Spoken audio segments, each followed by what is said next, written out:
गौतम गाव कोणतं? धरमगाव. काय त्रास होत होता? मणक्याचा त्रास होता मामा. पूर्ण पाय म्हणजे चाला येत नव्हतं. बिलकुल चालता येत नव्हतं. बसता बी येत नव्हतं. हं, सारखं ठणक मारत होतं. हं.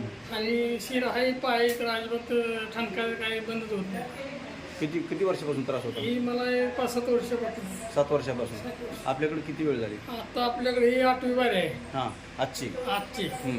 मला संपूर्ण म्हणजे 1 नंबर गुण आलेला आहे. किती बरं वाटतं आता? किती आता टक्के? 90% मला म्हणजे झोप येते, आरामशीर फिरता येतंय, संडासला वगैरे जाता येतंय, जेवण करतोय व्यवस्थित. पहिलं नव्हतं, पहिलं जमत. पहिलं नाही, संडासला गेले की आल्या मला पडायला लागायचं आधी. हं, मग ते जरा झोपल्यानंतर मग ती शरीर जरा थोडी झाली, मग उठायला लागायचं. हं. आणि नंतर मग मी बसायचो थोडं. आता तसं काही नाही ना? आता तसलं काय नाही. व्यवस्थित